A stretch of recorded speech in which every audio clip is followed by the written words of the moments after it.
What does perfect even mean? Is there even such a thing? Ooh, can we switch up all the rules and imagine a utopia? Darling, I'm just so fed up with these expectations. They keep weighing me down. My heart is begging me to get the hell out of my head. I'm gonna live inside the upside down for a minute and pretend, honey, I'm a perfect 10. Whoa, whoa, honey, I'm a perfect 10. Whoa, whoa, and if I say it enough, it gets ingrained in my head, and I start to see, honey, I'm a perfect 10. Honey, I'm a perfect 10.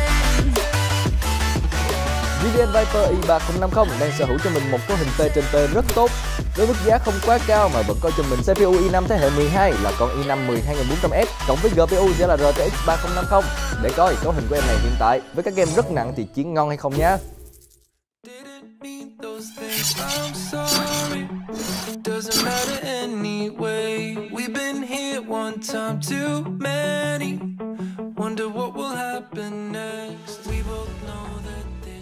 Tựa game eSports quốc dân đối với thể loại FPS vẫn đang sở hữu số người chơi rất đông đảo. Rõ ràng cấu hình của PC GVN VIPER I3050 là dư sức chiến mượt tựa game này. Nhưng mượt đến mức nào thì mời các bạn xem qua đoạn test game lúc này nha.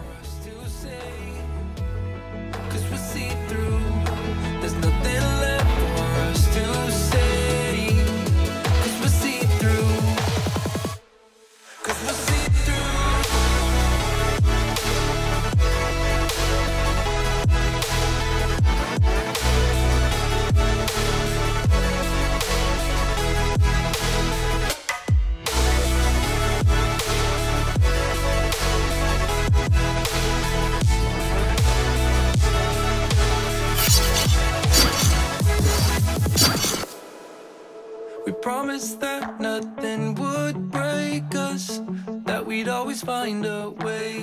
All was said and dust had said. Apex Legends, game online AAA quá nổi tiếng, không cần giới thiệu gì nhiều về tựa game này nữa. Và với GVN VIPER I3050, try hạt con game này là không thành vấn đề. Và sắp tới Apex Legends còn lên cả nền tảng mobile nữa đó. Có ai hóng giống mình không? There's nothing left for us to say, 'cause we're see through. Let's save ourselves the courtesies, 'cause we're see through. We both know how this thing goes. Should I leave or should you? There's nothing left for us to say, 'cause we're see through.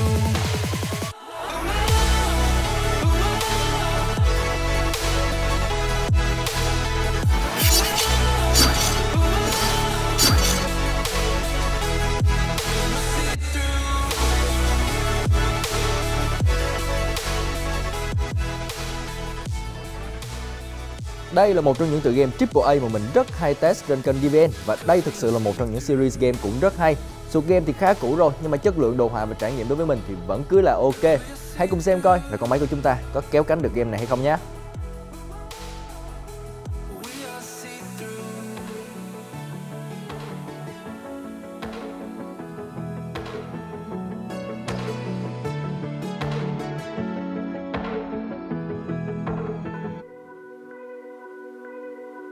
I shouldn't want you, I shouldn't need you, but I'm afraid that's not up to me. 'Cause when I hear you sing through my speakers, it's like my mind takes a hold of me. I've tried shutting you off for some time now, but I'm still hearing your voice in my head. Oh, I wish I was more than your fan now, and that your voice came from here in my bed.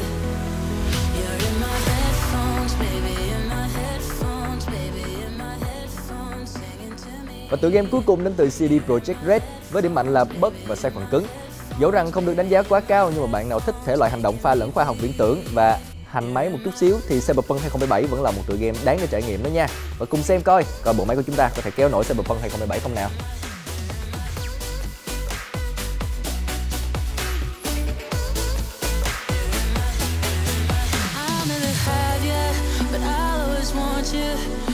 So sad it just makes me cry.